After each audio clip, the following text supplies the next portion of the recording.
Hello बच्चों, I hope आप सब बढ़िया होंगे और आगे आने वाले एग्जाम्स की जम के तैयारी कर रहे होंगे। ठीक है, तो जेईई एडवांस 2015 चैप्टर का नाम केमिकल काइनेटिक्स है। क्वेश्चन बड़ा प्यारा है, आइए बात कर लेते हैं। चलिए, तो क्वेश्चन क्या बोल रहा है, एक क्लोज्ड वेसल।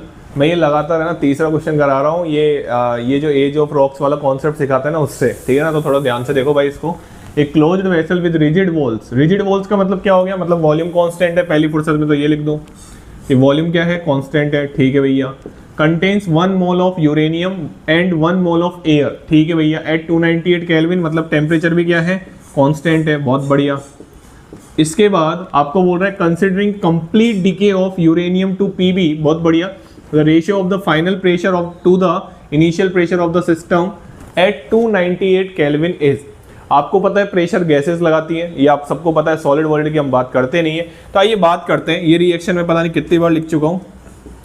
यूरेनियम 238, ठीक है, यूरेनियम 238, ये 92 है आपका इसका डिके। अब तक तो बच्चों को याद भी हो जाता है, इतनी बार ये क्वेश्चन में यूज आ चुका है। 20682। अब मेरे को बार बार बताने की जरूरत नहीं है, मैं एक वीडियो में बता चुका हूँ। यहाँ पे 8 तो अल्फा पार्टिकल बोले तो 2He4 हीलियम गैस, और बीटा पार्टिकल बोले तो हम क्या बात करते हैं, -1 E0।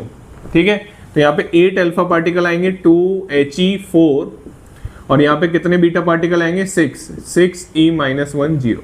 ये मैं बता चुका हूँ एक वीडियो में। 8 तो अल्फा पार्टिकल आएंगे और 6 ये आएंगे। ठीक है, चलिए अब आपको क्वेश्चन ने दे रखा है इनिशियली कितने मोल है, इसके 1 मोल है। तो बताओ इसके 1 मोल बोल रहा है कंप्लीटली डिके हो गया। इसका मतलब क्या है कि भैया इसके 1 मोल से इसका कितना मोल बन रहा है, इसमें प्रेशर कौन लगाने वाला है, एक तो ये और एक एयर। तो इसके 1 मोल से कितना मोल बन रहा है, 8 मोल बन रहा है। इसके 1 मोल से हीलियम गैस कितना बन रहा है, 8 मोल बन रहा है। तो बताओ प्रेशर जो फाइनल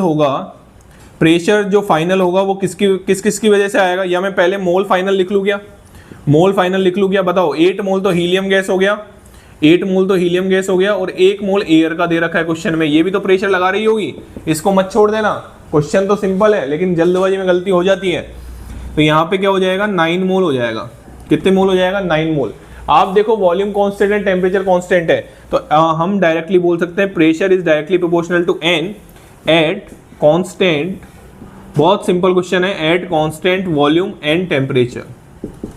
ठीक है, तो आप आराम से बता सकते हैं P final upon P initial बराबर N final upon N initial. बताओ N फाइनल कितना है, 9 मोल, और इनिशियल कितना था, 1 मोल। 1 मोल एयर का था ना, एयर की वजह से प्रेशर आएगा। तो बताओ रेशियो पूछा था उसने, क्वेश्चन ने क्या रेशियो पूछा था, ratio of the final pressure to the initial pressure. बताओ कितना आया, 9। तो इस क्वेश्चन का आंसर कितना आ जाएगा, इस क्वेश्चन का आंसर आ जाएगा 9। सिंपल था क्वेश्चन, इतना हार्ड एंड फास्ट क्वेश्चन नहीं था। कई बार ये जो 2015 का क्वेश्चन है, आज से 11 साल पहले की हम बात कर रहे हैं, तो कई बार क्वेश्चन ऐसे भी आ जाते हैं। मैं ऐसा नहीं बोलूँगा, अभी जेईई एडवांस का एग्जाम 17 तारीख को है, तो आपको क्वेश्चन छांटने होते हैं बेटा। उसमें सब बच्चों के लिए सारे क्वेश्चन नहीं होते हैं, ठीक है ना। अगर आप अंडर 100 वाले रैंक वाले बच्चे को छोड़ दें, तो बाकी ऊपर के जितने भी बच्चे हैं उनको क्वेश्चन छांटने होते हैं कि हम कौन सा क्वेश्चन कर सकते हैं। सारे क्वेश्चन नहीं करने होते हैं आपको, ठीक है। आपकी अच्छी खासी रैंक आ जाएगी अगर आप उसमें 30% 40% पेपर करके आते हैं, तो ये आपको भी अच्छे से पता है, ठीक है ना। चलिए, तो ये क्वेश्चन था जेईई एडवांस 2015 का। Thank you so much. Channel को लाइक करें, शेयर करें और सब्सक्राइब करें।